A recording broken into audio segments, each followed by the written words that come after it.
नमस्कार, मैं हूं अवनीश बरनवाल और आज आपके सामने उपस्थित हूं महादेवी वर्मा जी के संस्मरणात्मक रेखा चित्र भक्तिन की व्याख्या का दूसरा भाग लेकर। पहले भाग में आपने भक्तिन के बचपन के बारे में पढ़ लिया, उसकी कम उम्र में शादी कर दी गई और वह अपने ससुराल आ गई। वहाँ उसके उसकी तीन तीन बेटियां पैदा हुई हैं और इस वजह से वो अपने परिवार में उपेक्षा का शिकार हुई। वहाँ सबसे ज़्यादा काम उसे करना पड़ता था और खाने पीने को भी ठीक से नहीं मिलता था। अब बढ़ते हैं आगे। इस दंड विधान के भीतर कोई ऐसी अब उसे दंडित तो कर दिया गया, पनिशमेंट तो उसे दी जा रही है, लेकिन इसमें कोई ऐसी धारा नहीं थी। धारा क्या है? तो धारा का मतलब आप ये समझिए कि जब जैसे भारत का संविधान है, उसी तरह से भारत में जो क्राइम होते हैं, जो अपराध होते हैं, उन अपराधों को के लिए दंड देने के लिए एक पूरा रूल बुक बनी हुई है, जिसे आईपीसी कहते हैं, भारतीय दंड संहिता, इंडियन पीनल कोड। तो उसमें डिफरेंट टाइप के रूल्स अलग अलग लिखे हुए हैं, सब हर रूल का एक नाम है। तो इस दंड जो इसे पनिशमेंट दिया जा रहा है, उसमें कोई ऐसा रूल नहीं है जिसके अनुसार खोटे सिक्कों की टकसाल जैसी पत्नी से पति को विरक्त किया जा सकता। टकसाल एक वर्ड आया है, टकसाल शब्द है। टकसाल होती है जहां पर नोट या सिक्के, जो क्वाइंस और बैंक नोट्स होते हैं, उनकी जहां पर प्रिंटिंग होती है, जहां पर उन्हें बनाया जाता है, वो टकसाल, वो जगह टकसाल कहलाती है। तो यहां पर टकसाल क्यों कहा जा रहा है? और एक है खोटे सिक्के। तो सिक्का मैंने क्वाइन, खोटा सिक्का जो ना चलता हो, जिसका कोई यूज ना हो, जिसका कोई मूल्य ना हो, तो वो टकसाल वो खोटा सिक्का कहलाएगा। तो भक्तिन जो है वो टकसाल है, और जो उसकी बेटियां हैं वो खोटे सिक्के, जिनका कोई यूज नहीं है, और जहां से ये पैदा हुए हैं वो टकसाल उनके लिए प्रयोग किया जा रहा है।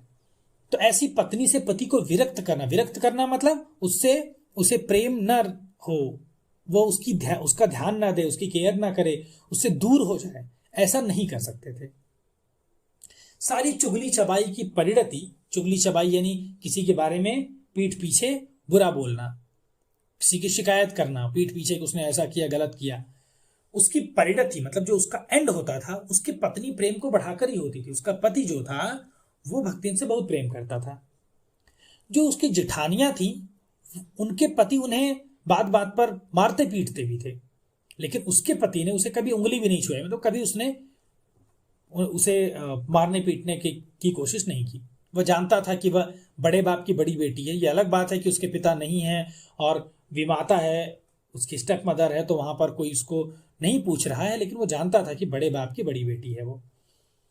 इसके अतिरिक्त परिश्रमी, तेजस्विनी और पति के प्रति रोम रोम से सच्ची पत्नी थी वो। परिश्रमी भी थी, तेजस्विनी थी। तेजस्विनी मतलब जिसके आसपास तेज हो, यानी कोई व्यक्ति ऐसा है जिसके विचारों से, जिसकी पर्सनैलिटी से, उसके चेहरे पर एक ग्लो है, वो तेज कहलाता है। और अपनी पत्नी के प्रति, अपने पति के प्रति वो रोम रोम से सच्ची भी थी, इसलिए उसका पति उसको चाहता बहुत रहा होगा। और यही वजह थी कि उसने अपने पति के प्रेम के बल पर अलगौझा कर लिया। अलगौझा माने से अलगाव कर लेना, बंटवारा कर लेना। बंटवारा मतलब जैसे किसी प्रॉपर्टी में 3 भाई हैं, 3 बच्चे हैं, तो उस प्रॉपर्टी को 1/3 तीनों को अलग अलग बांट दिया जाएगा। तो उसने क्या किया, बोला कि अब हम अलग रहेंगे, हमारा हिस्सा, हमारा जो उसमें पार्ट है वो हमको दे दिया जाए और हम अलग रहेंगे। ऐसा करके सबको अंगूठा दिखा देना। अंगूठा दिखा देना मतलब जो भी वो लोग सोच रहे थे कि इसको इतना परेशान करेंगे, ऐसे रखेंगे, सबको उसने अंगूठा दिखा दिया कि हम किसी के दबाव में काम करने वाले नहीं हैं। तो अंगूठा दिखाना एक मुहावरा भी है, साफ इनकार कर देना, सीधे सीधे मना कर देना होता है। तो उसने सारे जो लोग जैसा सोच रहे थे कि ये हमारे साथ रहे और हमारे सारे काम करे, तो उसने साफ मना कर दिया इस चीज के लिए। काम वही सारे करती थी, इसलिए हर चीज के बारे में, गाय भैंस, खेत खलिहान, खेत आप जानते हैं, और खलिहान जहां पर सारा अनाज इकट्ठा करके और उसकी हार्वेस्टिंग वगैरह, थ्रेसिंग वगैरह होती है, अमराई के पेड़, आम के जो बाग हैं, सबके बारे में उसी को ज्यादा नॉलेज था।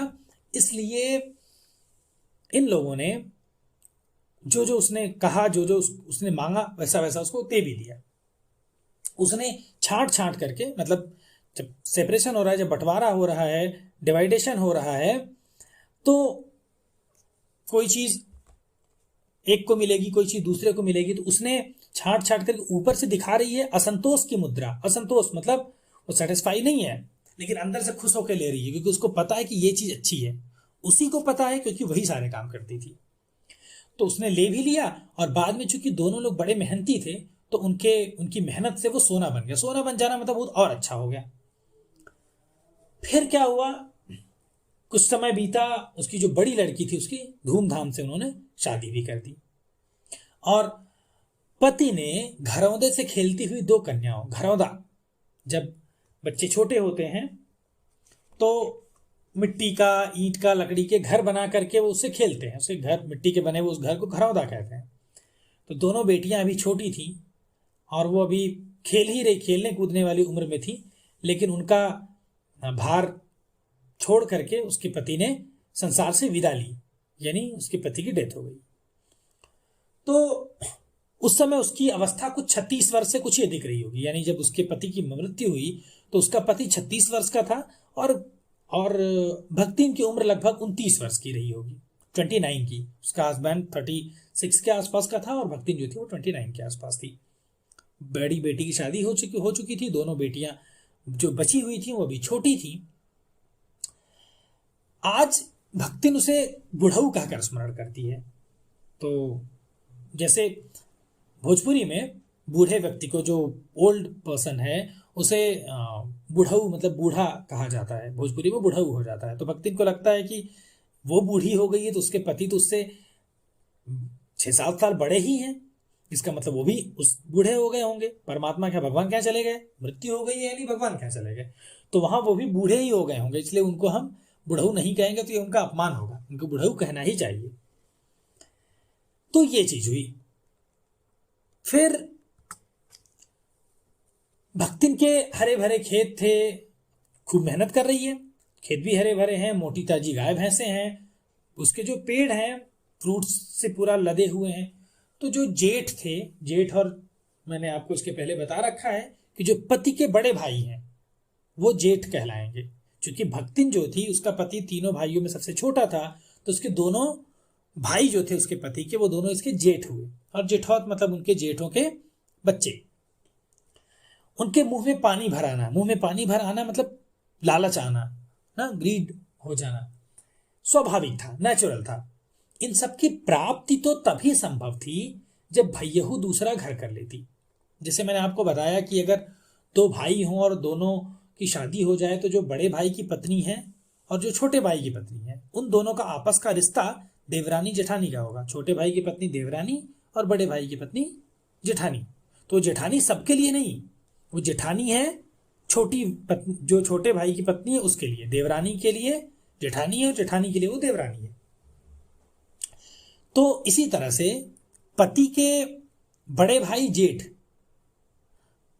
और उस आदमी के लिए जो जेठ है, उसके छोटे भाई की पत्नी वो हो गई भैयहू, यानी भक्तिन को भैयहू कहा गया है, वो उसके छोटे भाई की पत्नी है। वो दूसरा घर अगर कर ले, घर कर लेने का मतलब दूसरी शादी कर लेना। तो जो भी उसका खेत है, गाय भैंसे हैं, फलों से लदे हुए पेड़ हैं, अगर भक्तिन दूसरी शादी कर ले तो सारा का सारा उनके जो जेठ है उनको मिल जाएगा, क्योंकि उसके बेटे तो है नहीं भक्तिन के। लेकिन जन्म से ही खोटी भक्तिन थी, यानी शुरू से ही उसको इतनी सारी चीजें पता चली थी, इतने संघर्ष से वो सीखते हुए आ रही थी कि वो इनके चकमे में, वो इनके धोखे में, वो इनके इस जाल में नहीं फंसी। इन लोगों ने सोचा था कि इसको चकमे में लेकर के, इसको धोखा दे करके और प्यारी प्यारी बातें करके इसकी शादी कहीं और करा देंगे, लेकिन वो मानी नहीं। उसने क्रोध से पांव पटक पटक कर कहा, आंगन को कंपायमान करते हुए, यानी कंपायमान कर देना, कंपा देना, जोर जोर से, इतना जोर से पैर पटकना कि कांप जाए आंगन ना। तो कांप जाएगा मतलब ऐसा नहीं कि आंगन हिलने लगेगा, लेकिन यह है कि उसने पैर पटक पटक करके बोला, हम कुकरी बिलारी न हुए, हम कोई कुत्ता बिल्ली नहीं है, हमारा मन पुसाई मतलब पुसाई, यानी अगर मेरे मन को अच्छा लगेगा तो हम दूसरे के जाब, यानी दूसरे से हम शादी करेंगे, और नहीं तो तुम्हारा पचे के छाती पर, और हमारा अगर मन नहीं करेगा तो तुम लोगों की छाती पर होरहा भूजब। छाती पर मूंग दलना एक मुहावरा है, इसका मतलब होता है कि सामने रह करके ही किसी को कष्ट देना, किसी को परेशान करना। होरहा भूजब, होरहा एक शब्द है, गांवों में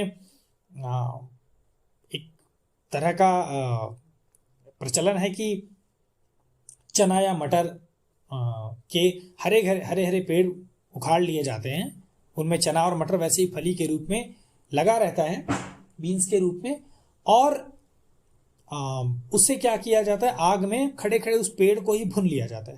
हरे हरे चने उसमें लगे होते हैं, और जब भून लिया जाता है तो बाद में वो सारे के सारे चने उसमें टूट के नीचे गिराते हैं और पक चुके होते हैं, तो उसे होरहा कहते हैं। कह रहे हैं कि हम यहीं रह करके तुम्हारी छाती पर होरहा भूजब, यानी हम तुमको यहीं रख करके बहुत परेशान करेंगे और राज करब, और हम राज करेंगे, हमारी अपनी प्रॉपर्टी है, हम रहेंगे यहीं पे, समझे रहना ये। फिर उसने बताया कि उसके ससुर, उसके अजिया ससुर, ससुर यानी फादर इन लॉ, अजिया ससुर मतलब फादर इन लॉ के पिता, और जाने कितनी पीढ़ियों के ससुर गणों, गढ़ मतलब ग्रुप होता है, मतलब मेरे ससुर यानी मेरे हस्बैंड के पिता, उनके पिता, उनके पिता, उनके पिता, कई पीढ़ियों के, कई जनरेशंस के जितने भी ससुर लोग थे, जितने भी इन लॉज थे, उन्होंने जो उपार्जित, उपार्जित मतलब जो अर्न की हुई है, कमाई हुई है जमीन, उसमें से सुई की नोक के बराबर, सुई मतलब निडल, नोक मतलब उसकी टिप, निडल की टिप के बराबर, यानी थोड़ा भी, उसमें से हम थोड़ा भी नहीं देंगे। ये मुहावरा है, सुई की नोक के बराबर न देना, यानी थोड़ा भी न देना। फिर क्या किया उसने, गुरु से कान फुकवा लिया। कान फुकवाना मतलब किसी गुरु के पास जाकर के उनसे एक मंत्र ले लेना कि अब से हम सन्यासी हो जाएंगे और हमें एक मंत्र बता दीजिए, हम वही मंत्र दिन भर जपेंगे। यानी जपने का मतलब उस माला में जो अभी इसके पहले आपको कंठी दिखाई थी ना, वो ले करके और एक गले में पहन लेना और एक हाथ में ले करके, आपने देखा होगा कि हाथ में एक माला ले करके और उसको एक एक जो उसकी बीट्स हैं उनको आगे खिसकाते रहते हैं और मंत्र पढ़ते रहते हैं, ईश्वर का नाम लेते रहते हैं। तो उसने क्या किया कि गुरु मंत्र भी ले लिया, कंठी भी पहन ली, और पति के नाम पर अपने घी से चिकने केशों को, केश माने बाल, अपने बालों को उसने कटवा दिया पूरा, और कभी न टलने की घोषणा कर दी। और ये बोल दिया अब चूंकि अब सन्यासी हो गई, इसका मतलब कि कहीं वो जाएगी नहीं। और भविष्य में भी संपत्ति सुरक्षित रखने के लिए उसने छोटी लड़कियों के हाथ पी लेकर उन्हें ससुराल पहुंचाया, और भविष्य में भी उसकी जो प्रॉपर्टी है वो सेफ रहे, इसके लिए उसने छोटी लड़कियों के हाथ पीले कर, मतलब हाथ पीले करने का मतलब शादी कर देना। छोटी लड़कियों को उसने शादी कर दी और उन्हें ससुराल भेज दिया, अपने अपने इन लॉज के घर भेज दिया। और जो सबसे बड़ी वाली लड़की थी, उसका जो हस्बैंड था, दामाद, दामाद यानी सन इन लॉ, उसको उसने घर जमाई बनाकर रखा। उस जमाई मतलब होता है दामाद, घर जमाई मतलब हमारे यहाँ लड़के शादी होने के बाद लड़कियां जो हैं वो लड़कों के घर शिफ्ट होती हैं, लेकिन इन केस अगर लड़की के यहाँ कोई भाई वगैरह नहीं है तो उसकी प्रॉपर्टी की देखभाल करने के लिए लड़का जो है वो लड़की के घर शिफ्ट हो जाता है, इसे घर जमाई कहते हैं। ऐसा सन इन लॉ जो अपने बीवी के, अपनी पत्नी के मायके में रहे। इस प्रकार उसके जीवन का तीसरा परिच्छेद आरंभ हुआ। तो ये 2 पार्ट उसके जीवन के बीत गए, सेकेंड चैप्टर भी उसके लाइफ का ये खत्म हुआ। उसकी जिंदगी का तीसरा चैप्टर स्टार्ट होता है। भक्तिन का दुर्भाग्य, उसका जो बैड लक था, वो कम जिद्दी नहीं था। हठी माने जिद, हठ माने जिद, हठी माने जिद्दी। इसी से किशोरी से युवती होते ही बड़ी लड़की भी विधवा हो गई। बड़ी लड़की जब तक एडोलसेंस में थी तब तक ठीक था, और जब वो युवती हुई, जब थोड़ी और बड़ी हुई, तो वो विधवा हो गई, यानी उसके हस्बैंड की भी डेथ हो गई। अब कौन हस्बैंड? वही उसका सन इन लॉ जिसको वो अपने घर पर रखे हुए थी, उसकी डेथ हो गई। अब फिर कोई आदमी नहीं बचा, आदमी नहीं तो प्रॉपर्टी दूसरे को चली जाएगी। तो जो उसके जेठ थे वो जान रहे थे कि अपनी भैयहू से यानी भक्तिन से अब पार नहीं पाएंगे। पार नहीं पाने का मतलब उसकी बराबरी नहीं कर पाएंगे, उससे नहीं लड़ पाएंगे। और जो उसके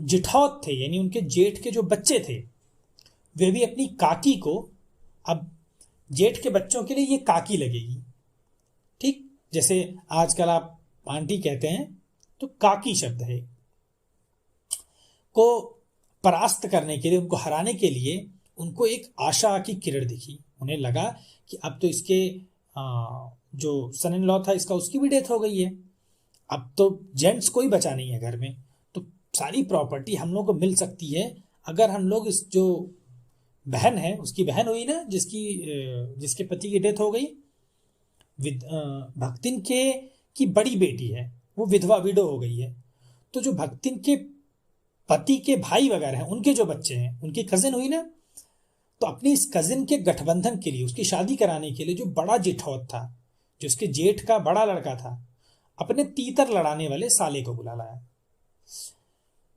तो तीतर लड़ाने वाला, पहले समझ लो, तीतर एक पक्षी होता है और कई जगहों पर ये प्रथा है जानवरों को लड़ा करके उन मनोरंजन करना। जब उस जमाने में रेडियो टेलीविज़न और ये चीज़ें उतनी नहीं थी, मोबाइल फोन्स, तो मनोरंजन के तमाम साधन थे, उनमें से एक था तीतर लड़ाना, जानवरों को आपस में लड़ाना भी। तीतर एक पक्षी है, तो तीतर लड़ाना मतलब एक तरह से वो निकम्मा था, कोई काम नहीं करता था।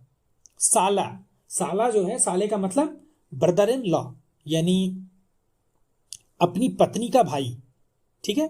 हालांकि ब्रदर इन लॉ का मतलब अपनी सिस्टर का हस्बैंड भी होता है, दोनों के लिए इस्तेमाल होता है, लेकिन यहाँ पर चूंकि जो जेठौत है वो अपने साले को, अपनी पत्नी के भाई को बुला लाया। और हिंदी में, अंग्रेजी में तो ब्रदर इन लॉ ही है दोनों, लेकिन हिंदी में आकर के वो बहनोई और साला होता है। बहनोई मतलब अपने बहन का पति, और साला मतलब अपनी पत्नी का भाई। तो ये उसका साला था, उसकी पत्नी का भाई था, उसको बुला लाया। सोचा कि इसी से भक्तिन की बेटी की शादी करवा दी जाए, क्योंकि अगर उससे शादी हो जाएगी तो सारा अधिकार, चूंकि उसका साला है, उसका ब्रदर इन लॉ है, तो सारी प्रॉपर्टी उससे वो ले सकता है।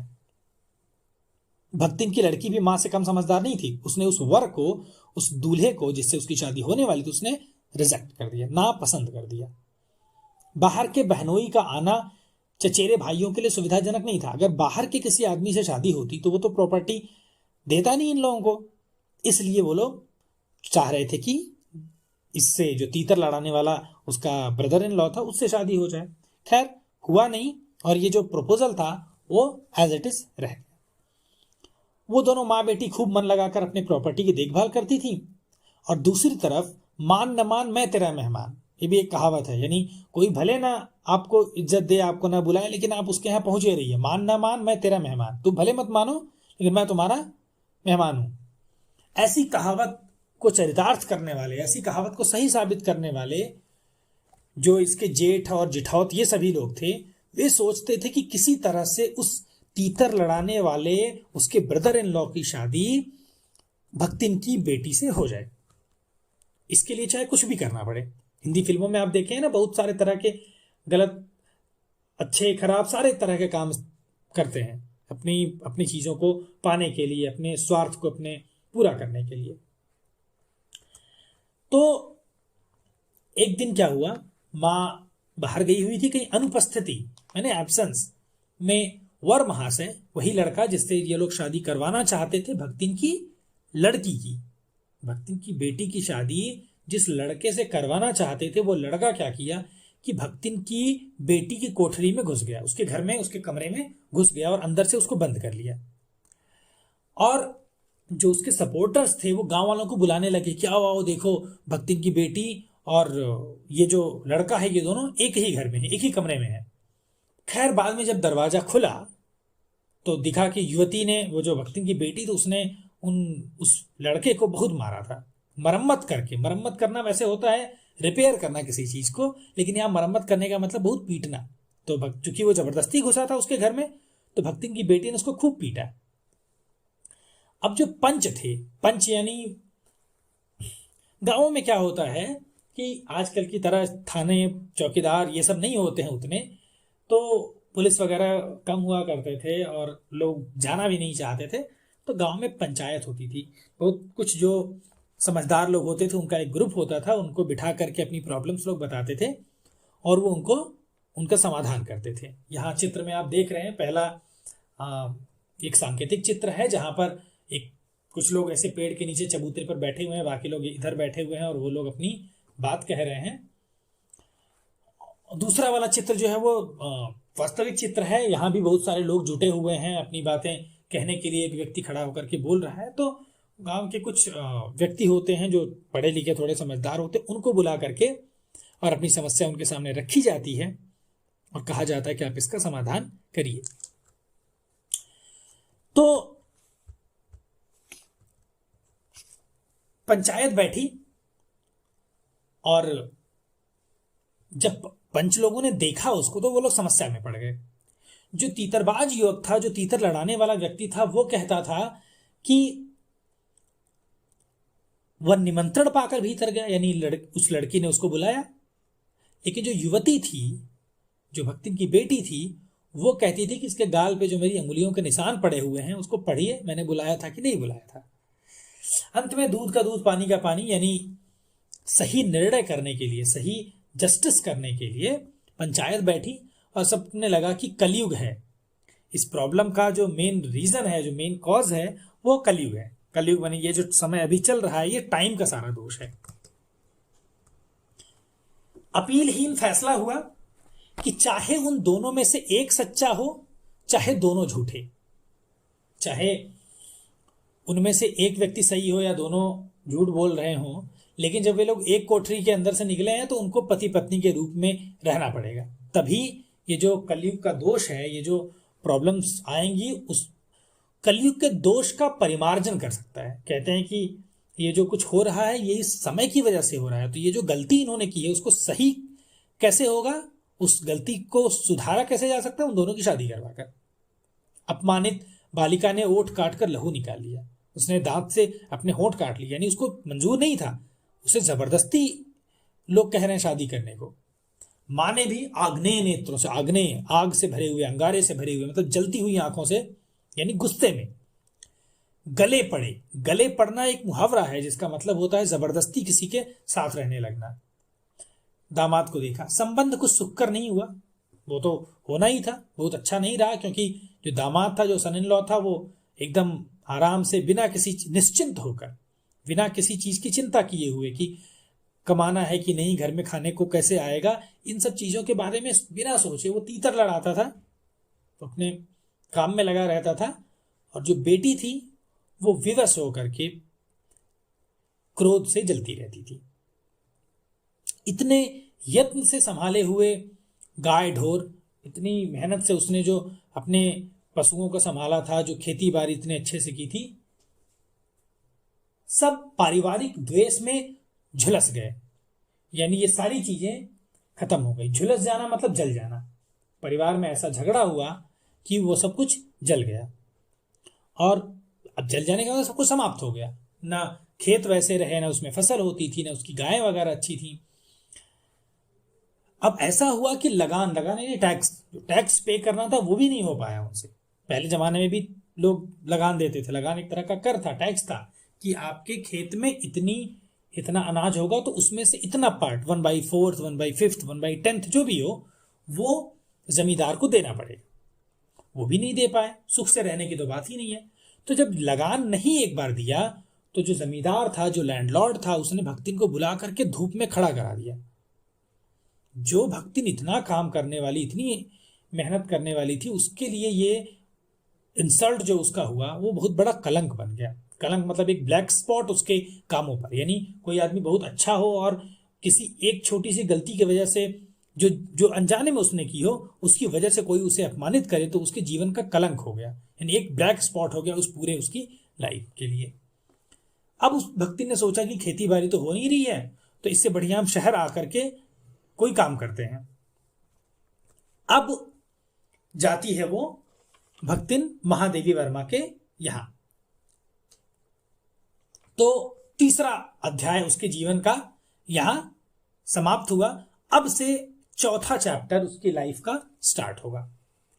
घुटी हुई चांद, चांद मतलब सिर, माथा, पूरे सिर को चांद कहते हैं। घुटी हुई यानी जिसके बालों को बिल्कुल हटा दिया गया, बाल बिल्कुल कटवा दिए गए हैं, तो वो कहते हैं घुटी हुई चांद। और मोटी मैली धोती, धोती मतलब साड़ी समझ लीजिए आप, साड़ी को ही कहते हैं। तो एक मोटी सी और गंदी सी धोती पहने हुए वो, और अपने बालों को उसने, आपने इसके पहले पढ़ रखा है कि उसने अपने बाल सारे कटवा दिए और अपने सिर को थोड़ा सा ढके हुए हैं उसी साड़ी के पल्लू से, और दोनों कानों को उसने बाहर रखा हुआ है। ऐसा लग रहा है कि वो सारी आवाज सुनना चाहती है बाहर की। भक्तिन जब यहाँ मेरे यहाँ सेवक धर्म में दीक्षित हुई, यानी जब उसने सेवक धर्म शुरू किया, जब वो मेरे यहाँ एक सेवक के रूप में, एक सर्वेंट के रूप में काम करना उसने शुरू किया, तब उसके जीवन के चौथे चैप्टर का और संभवतः और एंड मोस्ट प्रोबेबली अंतिम परिच्छेद का, यानी लास्ट चैप्टर का जो अथ हुआ, जो स्टार्टिंग हुई, उसकी इति अभी दूर है। अथ माने स्टार्टिंग और इति मतलब एंडिंग। तो जो फोर्थ चैप्टर की स्टार्टिंग हुई है उसकी एंडिंग अभी दूर है। भक्तिन की वेशभूषा में, अब मैंने उसको देखा कैसी दिख रही है, वो गृहस्थ जैसी भी दिख रही है, यानी जैसे नॉर्मल लोग रहते हैं ऐसी भी दिख रही है, और बैरागी भी है, यानी बाल वाल उसने कटवा रखे हैं और गले में माला पहन रखी, तो ऐसे लग रहा है कि साधु बन गई है। दोनों के सम्मिश्रण को, दोनों के मिक्सचर को मैंने देखा तो मैंने शंका से प्रश्न किया, क्या तुम खाना बनाना जानती हो? उसने ऊपर से होठ सिकोड़ करके और फिर नीचे के होठ को बढ़ा करके, आप जरा सोचिए कि कैसे वो बोलना चाह रही है। नीचे के लिप्स को वो थोड़ा बड़ा करके और ऊपर के होठों को श्रिंक करते हुए वो बड़े आश्वासन के साथ, बड़ा अस्योर करते हुए मुझे कहती है, ये कौन बड़ी बात आए यानी है, ये कौन बड़ी बात है? रोटी बनाया जानी थे, दाल रांध ली थे, दाल पका लेती हूँ, साग भाजी छौंक सकी थे, छौंकने का मतलब भी पकाना समझ लीजिए, साग भाजी में पका सकती हूँ, और बाकी क्या रहा। फिर दूसरे दिन तड़के ही बड़े सुबह सिर पर उसने कई लोटे औंधा मतलब उल्टा, कई लोटे उल्टे करके, उल्टे करने का मतलब लोटे में पानी लेकर के उल्टे करेंगे तो क्या होगा, अपने सिर के ऊपर अब नहा लेंगे, यानी नहाकर उसने मेरी धुली धोती, मैंने जो अपनी साड़ी धुल करके रखी थी उसको उसने जल के छींटों से उस पर थोड़ा पानी का छींटा डाला और उसको पहना, और फिर क्या किया, पूरब दिशा की तरफ देख करके, थोड़ा अंधेरा भी है और मेरी जो घर की दीवार है उसमें से थोड़ा सूर्य निकलता हुआ दिखाई दे रहा है, वहीं पर एक पीपल का पेड़ है। पीपल का पेड़ हिंदू धर्म में बड़ा पवित्र माना जाता है। उसके वहां जा करके पीपल के पेड़ में जल देते हैं। जल देने का मतलब लोटे में पानी रख करके उसको धीरे धीरे गिराते हैं। तो ये सब उसने भी किया। फिर नाक दबा करके उसने जप किया, यानी जो मंत्र उसे मिला था वो मंत्र पढ़ा होगा, और फिर कोयले की मोटी रेखा से उसने, चूंकि उसको खाना बनाने के लिए बोला गया था तो वो किचन में जा करके, उन दिनों चूल्हे पर खाना बना करता था, तो किचन में जा करके वो कोयले से उसने एक लाइन खींच दी कि ये मेरी टेरिटरी है, ये मेरा साम्राज्य है, यानी ये मेरा चौका, इसके अंदर किसी और को नहीं आना है। चौके में जब प्रतिष्ठित हो, चौका क्या हुआ, जो किचन है उसमें एक जगह चूल्हा बना होगा जहां पर खाना पकेगा, मिट्टी का चूल्हा। आप चित्र में देख सकते हैं, जो पहला वाला चित्र है उसमें एक मिट्टी का चूल्हा बना हुआ है। दूसरे वाले चित्र में भी एक औरत है जो मिट्टी के चूल्हे पर कुछ बनाने का प्रयास कर रही है। तो जो चूल्हा है उसके आसपास का थोड़ी दूर तक का जो एरिया है वो चौका कहलाता है, किचन का एक पार्ट हो गया समझ लीजिए। तो जब चौके में प्रतिष्ठित हुई, जब चौके में जाकर बैठी, तो मैं जान गई कि इस सेवक का साथ टेढ़ी खीर है। टेढ़ी खीर एक मुहावरा है, इसका मतलब होता है कठिन होना। इस सेवक के साथ रहना बड़ा कठिन है। खाने के संबंध में मैं नितांत वीतराग, नितांत माने पूरी तरह, वीतराग मतलब जिसका कोई इंटरेस्ट ना हो। मेरा कोई इंटरेस्ट नहीं है खाने के बारे में, फिर भी अपने परिवार में मुझे मानते हैं कि मैं बहुत अच्छी हूँ खाना पकाने में, पाक विद्या में, यानी खाना बनाने की कला में, खाना बनाने का जो आर्ट है उसमें मैं बहुत अच्छी हूँ। और चूंकि वो लोग मानते हैं कि मैं बहुत अच्छी हूँ, तो कोई भी आदमी जिसको खाना बनाना ठीक ठाक आता हो, वो दूसरे खाना बनाने वाले व्यक्ति के काम में नुक्ताचीनी किए बिना, यानी उसमें कमी निकाले बिना, उसको इम्प्रूव करने की सबका सजेशन दिए बिना रह ही नहीं पाएगा। लेकिन जब मुझे लगा कि कुछ ऐसे लोग होते हैं जो लोग छूत पाक पर, यानी पाक नहीं पवित्रता, छूत माने कोई ऐसा बाहर का व्यक्ति जो गंदा हो वो उसे छू दे तो वो बुरा हो जाए, इस तरह की चीज मानते हैं कुछ लोग। तो जो लोग ऐसा मानते हैं वो लोग दूसरे लोगों को अपने किचन में या अपने खाने पीने की चीजों को छूने नहीं देते हैं। और अगर वो छू देते हैं बाहर के लोग आकर के तो वो भूखे रह जाएंगे लेकिन खाएंगे नहीं। तो जब मैंने ऐसा मुझे याद आया तो मैंने मन में अनुभव किया कि भक्तिन की शंकाकुल दृष्टि, शंका, उसके मन में एक डाउट है कि कहीं महादेवी जी चूंकि मालकिन है वो तो घर की, तो कहीं आ न जाए, तो वो मन ही मन उसकी नजरों में है कि वो मत आइए, निषेध मैंने मना करना। तो मैंने जब ये अनुभव किया तो वो जो रेखा उसने खींची थी कोयले से, कोयला मतलब कोयले से जो काले रेखा खींची थी उसने काले रंग की, वो लक्ष्मण के धनुष से खींची हुई रेखा के समान। आपने अगर कहानी पढ़ी हो, रामायण, रामचरितमानस, ये सब चीजें अगर आपने पढ़ी हो तो आपको पता होगा कि लक्ष्मण जी ने कुटी से बाहर जाते समय एक रेखा खींची थी और माता सीता से कहा था कि आप इसको पार मत करिएगा, कोई दूसरा इंसान भी उसको क्रॉस नहीं कर पाएगा, अगर क्रॉस करना चाहेगा तो मर जाएगा। तो जब कभी भी कोई ऐसी बात कही जाती है और माना जाता है कि इसको कोई इग्नोर ना करे, इसे क्रॉस करके और आगे इससे न जाए, किसी भी बात के लिए जब ऐसा कहा जाता है तो कहा जाता है कि लक्ष्मण रेखा हो गई। मैंने आपको बोल दिया कि आपको अब से स्कूल नहीं आना है, तो वो मेरी बात एक तरह से लक्ष्मण रेखा हो गई, आप स्कूल नहीं आएंगे मेरी बात अगर मानेंगे तो। निरुपाय लेखिका अपने कमरे में बिछौने पर अपने बेड पर बैठ करके अपने नाक के ऊपर अपनी किताब रख करके, और वो जो चौके में छोटी सी पीढ़े पर, पीढ़ा मैंने मछिया से भी छोटा, मछिया इसके पहले मैंने आपको बता रखा है, उस पीढ़े पर बैठी हुई अनधिकारी को भूलने का प्रयास करने लगी। वो औरत जो उसकी अधिकारी नहीं है, उसका उस पर राइट नहीं है, फिर भी वो है वहां पर, उसको मैं भूलने का प्रयास करने लगी। भोजन के समय जहां पर मुझे भोजन करना था, जब मैंने निश्चित सीमा के भीतर, जहां वो उसने सर्किल बनाया हुआ है, जहां पर उसने लाइन खींची हुई है, उसके पास जहां पर निर्दिष्ट मैंने बताया गया, यानी जो फिक्स्ड प्लेस है जहां पर खाना खाया जाता है, जब मैं वहां पहुंची तब भक्तिन ने लबालब दृष्टि, उसकी आंखें बिल्कुल खुशी से एकदम भरी हुई हैं, आत्मतुष्टि, यानी उसे सेल्फ सेटिस्फैक्शन भी है इस बात का। तो मुस्कुराहट के साथ उसने क्या किया, फूल की थाली में, फूल मतलब फ्लावर मत समझिएगा, फूल एक तरह की मेटल होती है, आजकल जैसे पीतल होती है ना, पीतल एक येलो कलर की मेटल है जिसके बर्तन बनते हैं, उसी तरह की एक मेटल होती है फूल। तो फूल की थाली में 1 अंगुल मोटी और गहरी काली चित्तीदार 4 रोटियां रख दी।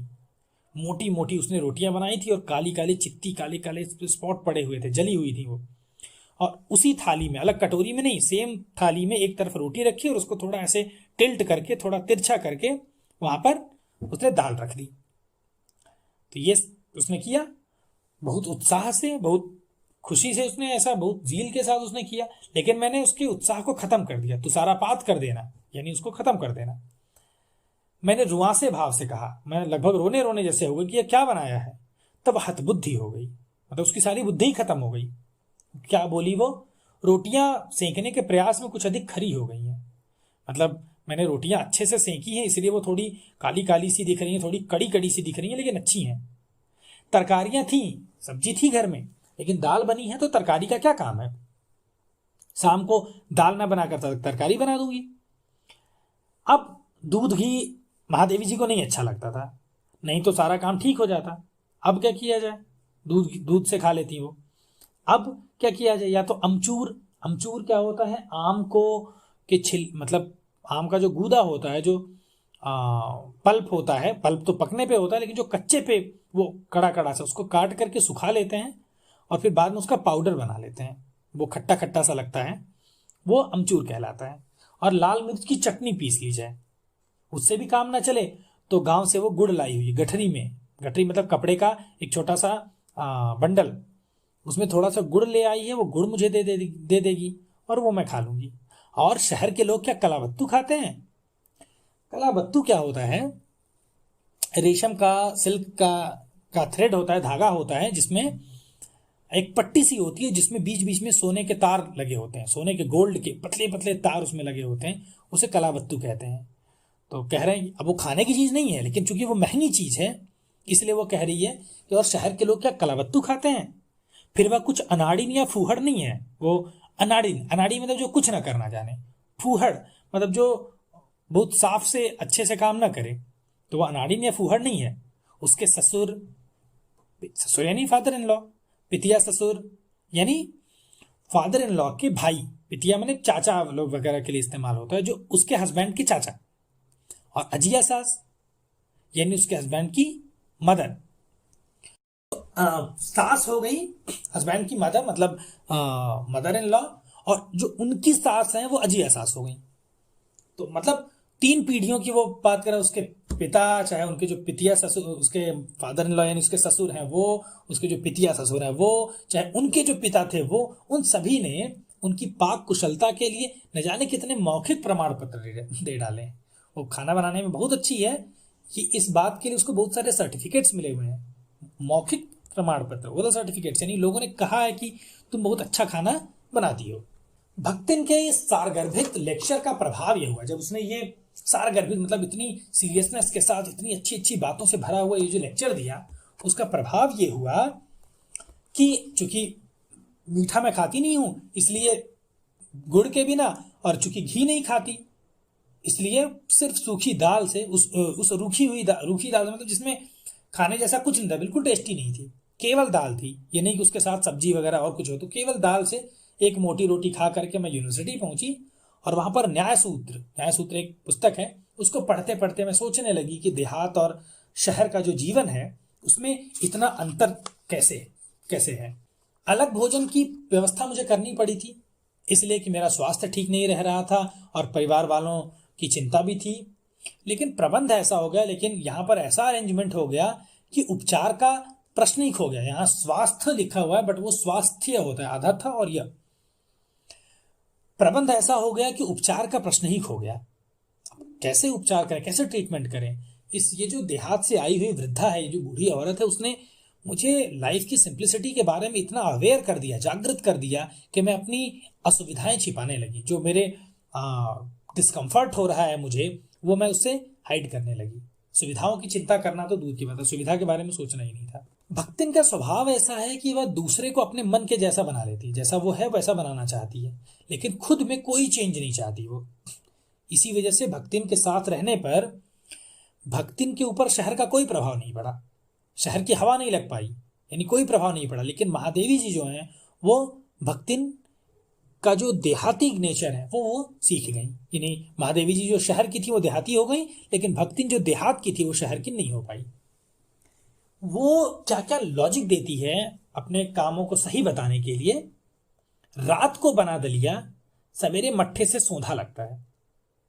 अगर मकई का दलिया बनाया गया हो रात में, सवेरे उसको खाया जाए बासी, यानी रात का बना हुआ खाना सुबह खाया जाए, तो मट्ठे से ज्यादा अच्छा लगता है, क्योंकि वो कई बार ज्यादा बना लेती है और उसे सुबह खिलाती है, इसलिए ऐसा वो सोच रही है।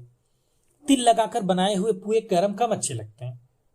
कह रही है कि तिल लगा करके जो पुए बनाए जाते हैं वो गरम तुरंत खाने में अच्छे नहीं लगते हैं, ठंडे जब हो जाएं बाद में खाया जाए तो ज्यादा अच्छे लगते हैं।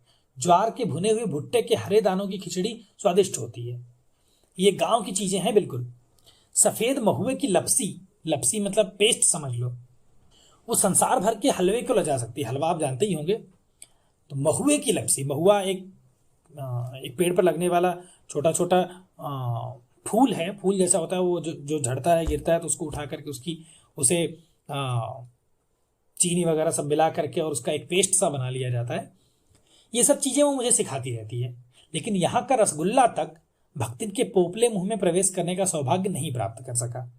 तो बाहर की चीजें तो मैंने खूब सीख ली, लेकिन भक्तिन ने ये नहीं सीखा कि यहाँ का रसगुल्ला वो खा ले। मेरे रात दिन नाराज होने पर भी उसने साफ धोती पहनना नहीं सीखा। बहुत नाराज होती रही, लेकिन उसने साफ धोती साफ साड़ी पहनना नहीं सीखा। पर मेरे स्वयं धोकर फैलाए हुए कपड़ों को भी तह करने के बहाने, तह करना मतलब फोल्ड करना, वो सिलवटों से भर देती, उसको और सिकोड़ देती है। मुझे अपनी भाषा की अनेक दंत कथाएं मतलब फोक स्टोरी समझ लीजिए, लोक कथा कंठस्थ करा दी है। मुझे याद हो गई है उसके लैंग्वेज में उसकी कहानियां, लेकिन वो मेरे कुछ नहीं सीख पाई।